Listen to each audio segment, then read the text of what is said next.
What's going on, everybody? GemMint here, and today I'm going to review the Superman Omnibus that nobody talks about. I've been on my Omnibus kick lately, and you go through periods, man. There's times where I devour Omnis and I read them back to back to back, and then there's times where I don't feel like reading collected editions at all. Happy to announce that I've been back into it. I've kind of eased back into it by reviewing that Death of Captain Marvel, the X-Men Grand Design, which is just essentially 6 oversized issues, the latest 2 Berserk volumes, and just read this front to back, Superman, the Exile, and Other Stories, Roger Stern, Jerry Ordway. Let's go ahead and jump into this review. It's going to take a while. Alright guys, so first let's take a look at the dust jacket. Now, there's 2 things going on here. My theory onto why this book isn't as popular, or that I don't hear as many people talking about it as other omnibus, but the title, Superman, the Exile, and Other Stories Omnibus. I feel like if they would have called this Superman by Jerry Ordway and Roger Stern, it would have been more popular. I guess they didn't want to leave out Dan Jurgens and Carey Gamble, but I mean, Ordway and Stern handle most of the heavy lifting as far as the writing here.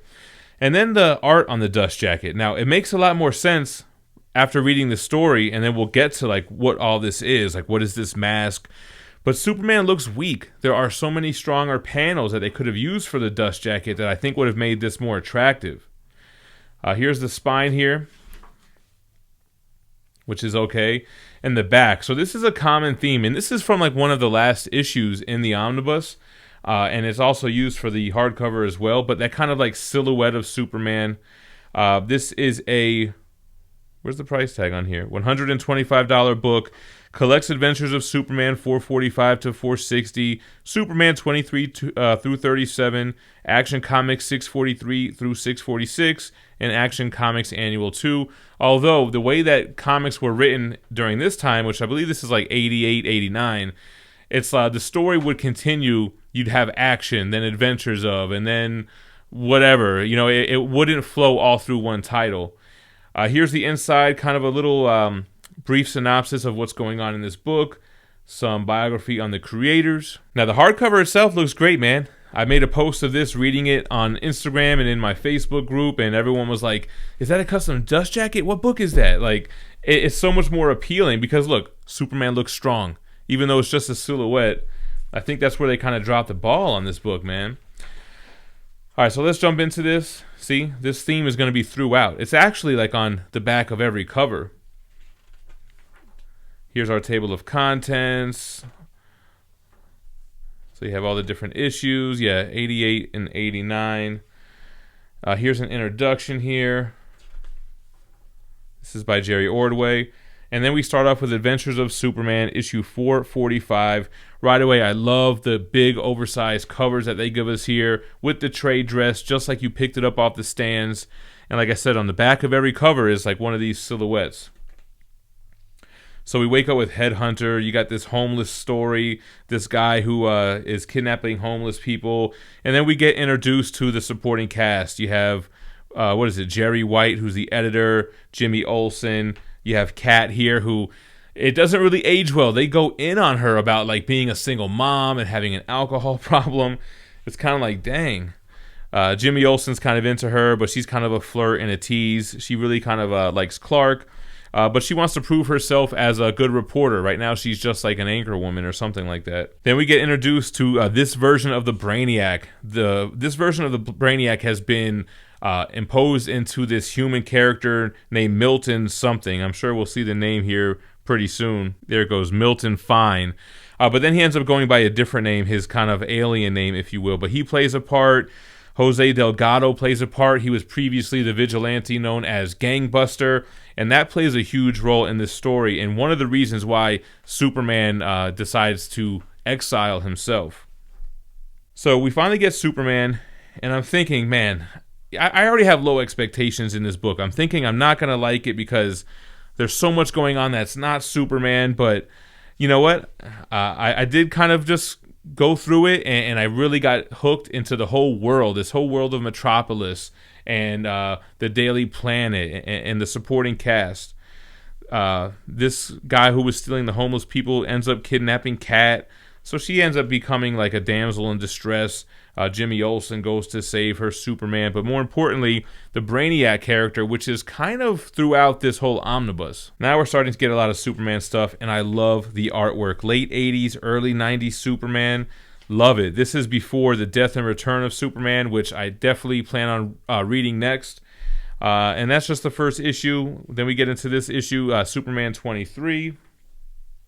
Again, the silhouette stuff, so it's a nice theme. It was cool to see Batman show up here. In the late 80s, Batman interacting with Clark Kent. This one was more of like a magical aspect. There's this book that's kind of like, as you're reading it, it's updating with the times. So I guess that's why they call it And Other Stories. There are some stories that don't necessarily tie into the main Exile story, but to me, it's still like the prequel and the epilogue. Like all this stuff that happens during the Exile, it matters to read what happened right before and right after. So I don't know that the Other Stories was really necessary. Dope panel right here, going against this Banshee character. This was like a magical issue. Doesn't really tie into the overarching story, but the interactions between the supporting cast do. Great, huge spread here. Explosion. Jumping into Adventures 446. Gangbuster's back.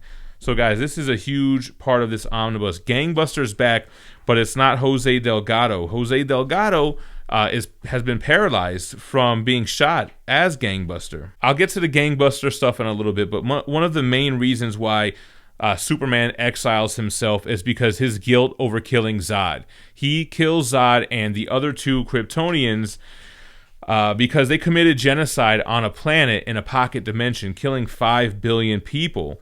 So Superman ended up killing them because they were threatening to do the same thing on Earth. So, you know, it kind of makes sense, like the comic enthusiasts who stood up for the Man of Steel movie for killing Zod, because, I mean, he killed Zod in the comics. So that made a lot of sense. But he has a lot of guilt for that throughout this book, and will lead up to what's going to happen with that. Meanwhile, the previous Gangbuster undergoes some treatment to be able to walk again through this corporation, which I believe it's a shell corporation of Lex Luthor. Lex Luthor's in this book as well. He's overweight. Some great stuff, including a little mini-series, backup series for him here. This is some people that got a hold of some Lex Luthor suits. Kind of no big deal here. On to Superman issue 24. We have this Rampage. It says round 2. I don't think round 1 was in this omnibus, but it doesn't really matter. Here we have Superman doing some Superman type of stuff. This aircraft carrier stops working for whatever reason, so he acts as a tugboat. That was pretty epic. So here we have the Gangbuster stuff again. Now it's a mystery who this Gangbuster is. Superman hasn't really been able to keep up with him. And throughout here, we start to see that Gangbuster has like super strength. He doesn't seem to get hurt easily. And it's a big mystery onto who he is. Here we have Cat seducing this kind of Lex Luthor type of character. I want to say his name is Martin Fine. And that plays a pretty big role later on in this omnibus as well.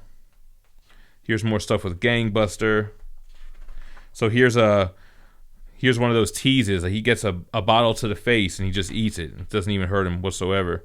He's looming over the city. He's got great agility. He's able to like flip and run and do all these kind of I don't want to say superhuman, but like Daredevil-esque type maneuvers. Now here we go. Superman 25. As the cover suggests, Superman starts losing control. So this is kind of what starts the Exile. And at first, it seems like Brainiac is messing with his mind, causing him to see Brainiac, and he's strangling Brainiac, but really it's Clark Kent strangling Alice from the Daily Planet. And that's when he starts to not trust himself. He goes out into space here, and this is kind of like a glimpse of what's going to happen in the future here. Great cover here for Adventures of Superman 448. This character, he was a merc or an assassin for, I think it was either for Fine or for Luthor, and he got damaged. And I like how they continued his story as he was all mangled and kind of wanting to commit suicide now. Pretty serious stuff in this book. Lex Luthor gave me heavy Kingpin vibes throughout this whole omnibus. He's trying to lose weight. He's been a little bit overweight. And he's making big moves behind the scenes here. So Gangbuster jumps in on that mercenary guy, and he's kind of like, you want to jump, then jump. You know what I'm saying? Like, he jumps off with him. And he does like a Batman-esque type of rope move. Then we have this character named Matrix. This is the lone survivor of that planet where the 5 billion people were killed in the pocket dimension. And Matrix is an alien, right? So right now it's taking the form of this woman. I think she was first introduced as Supergirl or a Supergirl. And now it makes sense on the character from the Death and Return of Superman. And I'll get into that when I do that review. But she's staying with Pa and Ma Kent back on the farm. Superman entrusted them to take care of Matrix, and the Matrix arc is pretty deep in this book as well. Next Superman issue 26, has like this voodoo story. So again, like the main story of it is not something that really lasts too much more, but there are threads that are sewn here that continue on through the entire omnibus. For one, there's like this Thanagarian invasion here, and Superman gets hit by the voodoo doll at the same time that he gets hit by one of the Thanagarians, and it puts Superman out of commission. And that's when we lead up to a pretty big reveal, which the Guardian plays a role in. Now, the only thing about the Guardian, he's got this ragtag group of squirts, these kids that hang around him. One of them talks like Bebop and Rocksteady, like Tweedles. So when Superman goes down, Gangbuster shows back up. He's in a bar. He gets hit over the back with a chair. It doesn't move him whatsoever. He's rough. He's like a Batman type of character. Like, he breaks bones. He hurts people. But he gets the job done, man. I mean, crime is down in Metropolis because of that. And Superman is even questioning, like, man, is it like, do I need to bring him in? I mean, crime is down, but he doesn't really like his methods. Then we get this battle between the Guardian and Gangbuster. So it's a pretty epic battle, but the kids that I were talking about in this car, when they're going to hit Gangbuster and Guardian, Gangbuster pushes Guardian out of the way and gets hit himself. So Guardian kind of feels like, man, so there is some good to this guy, Gangbuster. So Guardian and Gangbuster, that was round 1. Basically here we have round 2. Here we go, Gangbuster roughing people up. Like I said, he's got a different type of code than Superman does. He's swinging around on these ropes here, flipping around, him fighting with Guardian. Guardian takes a swing at him with his shield, rips his chest open, and he's absolutely stunned. So guys, if you want to read this omnibus, there's a huge spoiler coming up that you might want to skip out on. I mean, it's a 30-year-old story, but still, Superman is Gangbuster. So Superman has been having like these episodes where he's blacking out and hitting the streets as Gangbuster, like an alternate personality. And when he finds out, he's understandably upset. So he's got like this guilt over killing Zod. He's now hurting people at work. Maybe it's Brainiac, maybe it's him. He's taking on the form of Gangbuster. That's what triggers him to make a decision that he needs to exile himself because he's a danger to humans on Earth. That's why he goes into space. He grabs some tools that he's going to need because in this time of comics, Superman can hold his breath for about 3 hours. He ends up being exiled for a month or more. So he has an oxygen tank mask. He has a teleporter so he can kind of go into hyperspeed and get forward throughout space. And that's where it starts here, man. So pretty cool, man. I was pretty hyped when this all unraveled. And the Exile stuff was great, man. Superman in space, alone with his thoughts. The issues do a good job of recapping what's going on in other titles because, like I said, stuff in action flows over to Adventures of and then to just regular Superman or whatever, which was hard to figure out for me as a kid in the 80s and early 90s. So Superman's exploring the cosmos. He's looking for a planet where he can inhabit by himself, where there's nobody else there, because he feels like he's a danger to living beings. So he ends up going to a couple of different planets. I think this one didn't have any life on it, no water or anything, so he teleports his way out of there. Then we have more of the supporting cast stuff happening with Cat, with, I forget this guy's name, Edge, Mr. Edge. Is it Mike Edge? Anyway, he's involved with this thing called Intergang, which that plays a pretty big role here as well. Brainiac is being held captive by Lex Luthor, being sedated. Lex Luthor wants to keep him around because he's very powerful. And the Superman in space stuff, probably some of the best stuff in this omnibus. And it leads to something that's pretty cool and happening kind of right now in comics as well. He ends up going to this planet. He saves this ship that's crashing. All the aliens are like loving him and wanting him to be their hero, their savior, and he's like, I gotta get out of here. This is like Earth Part 2. Like, that's not what he wants. He wants to be inconspicuous. Now, at the same time, Matrix, who's a shapeshifter, you know, she's not like on the same intellect as a human being. She's more like a child, but she decides to shapeshift into Clark Kent because I guess she wants to make Ma and Pa, Martha and Jonathan Kent proud. Ends up being Clark Kent, goes to Clark Kent's house. Now, Clark Kent was working on an expose to expose Intergang, and he actually left his parents with like 8 envelopes, like, hey, send this once a week to the planet, and make it look like Clark Kent is still here. Now we're on to Adventures 451, the Daily Planet, saying, where is Superman? Well, he's got his oxygen tank and his teleportation belt, and he's exploring, looking for some place to call home. He gets involved with like these space creatures. He's got to get all their goo off of them. He ends up kind of being engulfed by this blackness, and we'll see what that is later. Like I said, Lex Luthor's trying to lose a couple LBs. I'm not really mad at him. And basically, he is behind that corporation that was helping the previous gangbuster, Jose Delgado, get his walking back. You know, Lex Luthor isn't a charity here. He really did it so he could set him up in this suit and become his controlled bodyguard. Jose Delgado is also the Lois Lane love interest, which I really wasn't digging, and he kind of acts like a little bitch, man. Like, I know you love Superman, da-da-da-da. Yeah, of course he does, bro. Back up. Superman ends up going back to that same planet where those aliens were. I forget why. I think he found one of their ships deserted in space. He gets back and everything was demolished, and he ends up finding out that the race that demolished that planet was the same race for demolishing a city on Earth. So that kind of gets him pissed off. Yeah, it was this character, Furraher. Kind of hard to pronounce. He's got this huge ship. It's enormous, and he's got all these brains from like every different civilization, kind of like a Brainiac kind of thing. With this character here. Now this is a pretty cool little arc. Superman has been growing a 5 o'clock shadow, and all the brains are basically like a hive mind brain. Let's say like they take a bunch of people from Earth, mix all the brains into one. Like that's what all the brains are from all these different civilizations, and he ends up forming them into one being, which is who Superman has to battle here. The being goes by Eon. So this is a pretty cool little battle. Superman ends up, I guess, talking Eon to saying, you guys should be in charge and not have to follow this guy. Then we get like this hostile takeover backup by Lex Luthor, showing how he manipulated the stock market by kind of insinuating he wanted to buy out Star Labs. I really dug that stuff.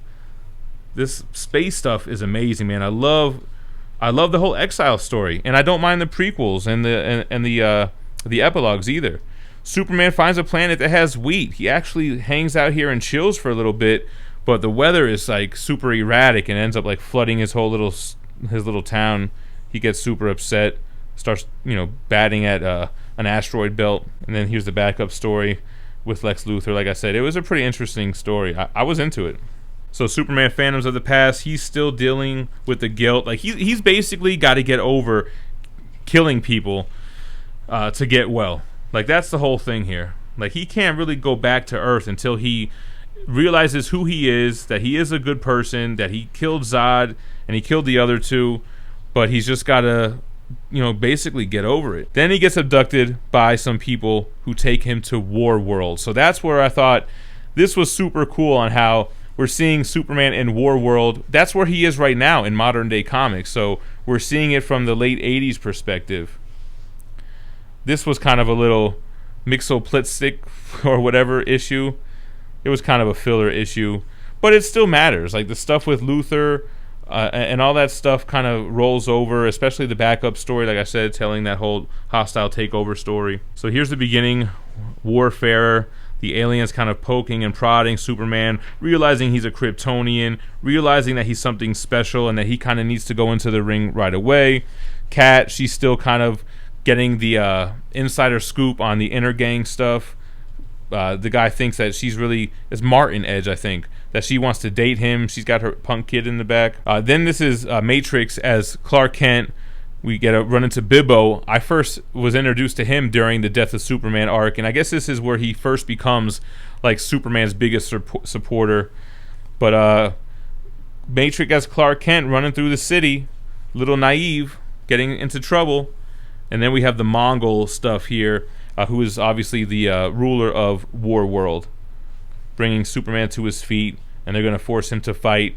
You know, and it kind of feels like a little bit like World War Hulk-esque, which this came before, obviously. Here we go. In Action Comics, we have the Superman War World garb. I dig it, man. Making the cape like kind of like a, what do you call that again? Is it a toga? Like a toga party? Superman in chains. Then you do have like, you have this this priest here that's in isolation. There's a couple of good people on War World. The girl here that's helping Superman, kind of trying to get him prepared, and this other alien who has this contact who are, I guess they're trying to, I don't know if they're trying to overthrow War World or what, but this is the priest who ends up becoming pretty important a little bit later on. This is the first battle, Superman fighting a creature he refuses to kill, and this is straight Mortal Kombat rules, so Mongol gets pissed. Superman just trying to remember who he is. Not that he's forgotten, but like, you know, like he doubts himself after killing Zod and after having those blackout episodes and becoming Gangbuster. Love the Mongol stuff, that was dope. This is round 2, fighting this elephant creature, which is made up of smaller creatures. We learn a lot from the priest about Krypton's past and how the Kryptonians had some kind of makeup in their DNA where they couldn't physically leave the planet, and how every Kryptonian who was born, they cloned them at birth in case they needed extra organs or body parts, but those clones were treated kind of like very poorly, and there was a big revolution on Krypton on like clone lives matter and stuff. Pretty serious stuff, man. This third battle between Superman and the current champion of War World goes down pretty cool. This priest is showing that he escaped with a bunch of Kryptonians, but they all died once they got out of like the Kryptonians' gravitational pull, Krypton's gravitational pull, and he was holding that guilt and resentment, similar to Superman's holding his guilt and resentment for killing Zod. And then he introduces him to this artifact that he's been holding for, what was it, 200,000 years? The Eradicator. The Eradicator is a Kryptonian artifact that he was meant, his destiny was to pass it on to a Kryptonian so that it would stay with them and kind of keep the Kryptonian history. But that Eradicator device has some strange effects that we end up seeing throughout. Love the artwork here. Is this the George Perez stuff? George Perez does art on this book as well, which is amazing. I think he also does some plots for some of the issues. Superman vs. Mongol, very dope. So Matrix as Clark Kent survives the night, but ends up bumping into Jimmy Olsen, getting taken back to the Daily Planet, and people just kind of brush it off like something's wrong with Clark. You know what I mean? Like, they don't really look too deep into it, thankfully.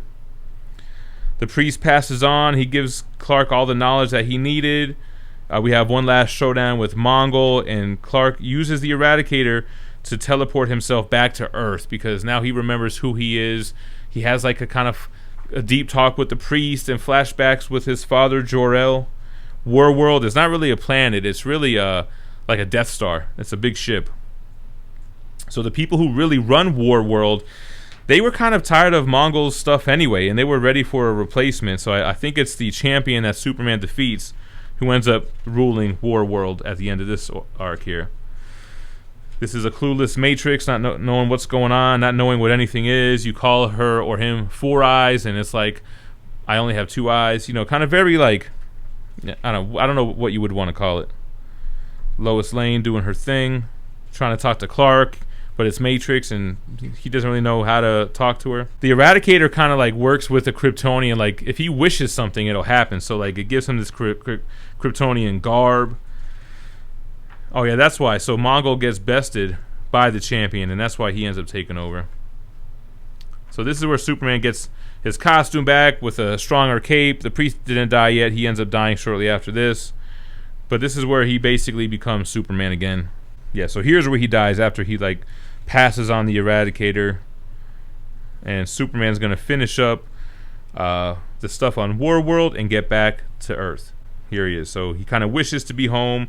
He buries the priest, gives him a Kryptonian ceremony, and then Superman is back, baby. Now Martin Edge here, seemingly being controlled by Darkseid. I thought that was cool to see the Darkseid appearance, although that's not all that it seems. And Clark shows up just in time for a Darkseid kind of sentry to show up and start busting things up, basically trying to help intergang and destroy Clark Kent and Clark Kent's source, which is Cat. I believe it goes after Lois Lane as well, because she started picking up the expose and exposing intergang while Clark was gone. And this is Superman coming back. Brainiac feels it first, and he's the one that kind of warns Lex Luthor to give him a heads up. I like how Action Comics 643 has that Superman 1 homage, George Perez here. Awesome to see some George Perez stuff in this book. Superman getting closer, Uranus, Saturn, boom, going back to Earth. This hits so hard, man. Look up in the sky, it's a big blue bird. No, sweetheart, it's only a plane. Wait, it's him. He's back. It's Superman. Like, so cheesy, but I loved it, man. I think I let out a yeah while I was reading it. Superman is super happy to be back home. He puts the Eradicator on his shelf. He takes a hot shower. Who wouldn't want that? He shaves using his eye lasers against a mirror. That's kind of how he handles that. Takes out that Sentry with this beautiful double-page spread. Saves Lois Lane and Jose, who is kind of Gangbuster again against his will. This is where we see that Darkseid is not Darkseid. Rather, it's Desaad. Posing as Darkseid, we only get a glimpse of Darkseid in the shadows. I thought that was pretty cool. And then, see, we already get into, like, we're not really in Exile anymore. It's kind of the return of Superman. We're getting some other little stories. This kind of guy who turns kids into bats or whatever. But, like, the Matrix-esque Clark stuff still going on. Jimmy Olsen. And did this have the explosion yet? There's an explosion that gets caused by the Eradicator while Clark is with Matrix, and that plays a big role later on in this book. Here's like the kids that kind of grow wings and stuff. I mean, it was a cool little break from the big overarching story, while like it's still kind of being told in the background. So what we're starting to see now is that Clark Kent and Matrix, who's posing as Clark Kent, are kind of sharing the same mind, and it ends up being that it's from the Eradicator, but it actually gets pretty deep, man, and I really like that little arc where that comes to a head. These two pages were done so well. As Superman is saving that party from Intergang, Matrix is doing the same exact stuff, thinking that she's helping these people at the party fighting Intergang, but really fighting some police while she's at Murray's in Smallville, and ends up getting it burnt down. So you see kind of like the madness occur within Matrix, which leads to the doppelganger story. Loved it, man. I love evil versions of Superman, and it comes to a head when Matrix is convinced that she or he or it is Clark Kent and is Superman. Like I said, originally introduced as Supergirl, but I don't know what happened with that and why they're no longer Supergirl. But they become like this deranged version of Superman. I love it. Kind of before the black suit after the death of Superman, right? So then you have this battle between Superman and Matrix. Pretty cool stuff here, actually. Basically trying to explain, like, look, I don't even have those type of powers, bro. You're not Superman. And Matrix ends up just flying away, exiling herself or himself, kind of similar to how Superman just did. This was another cool story. This was telling the story of Brainiac and Martin Edge. I hope it's Martin. I've been saying it the whole time. You can kind of read the entire top or the entire bottom, or read them together if you'd like, but that's how the whole issue is told. The Brainiac stuff on the top, the Edge stuff on the bottom here. Finding out that it wasn't actually Darkseid that he was dealing with, and Brainiac shedding the human-looking flesh. So then we have Jimmy Olsen as Plastic Man, kind of. So Jimmy Olsen does happen to him, man. They're working out, they're having fun, doing 80s stuff, and then he ends up becoming all like putty. And this is basically an effect of the Eradicator that we find out. So the Eradicator is like 3 for 3. Like, all right, you're done. You're done. You're making doppelgangers. You're turning Jimmy Olsen into Mr. Fantastic. And Superman decides to bury the Eradicator in the South Pole, I guess by the Fortress of Solitude. But even that doesn't really work out too well. Great looking splash page here.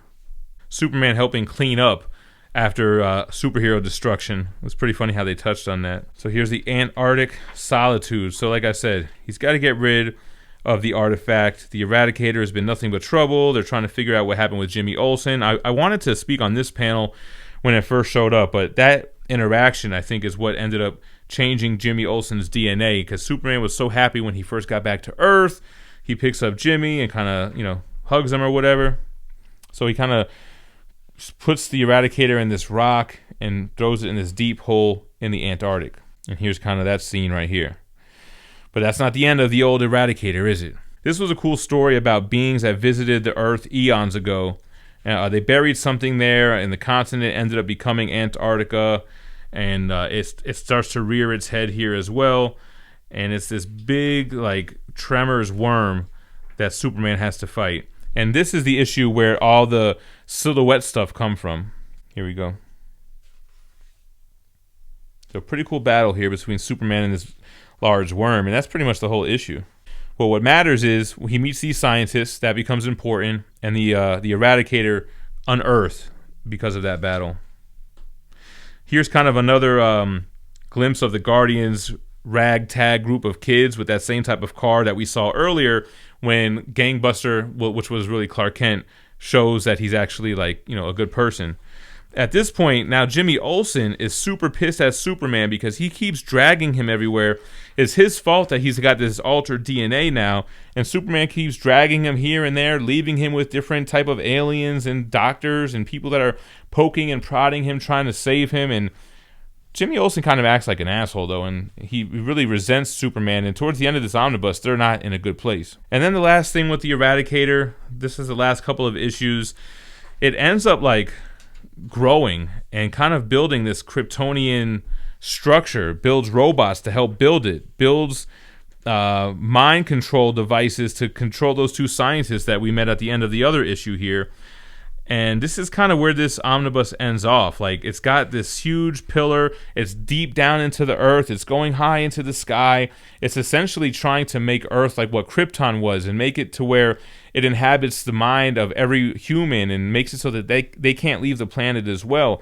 Essentially, Superman would be the only being that would be able to leave it because Jor-El altered his DNA when he was born, so he was able to leave Krypton in the first place.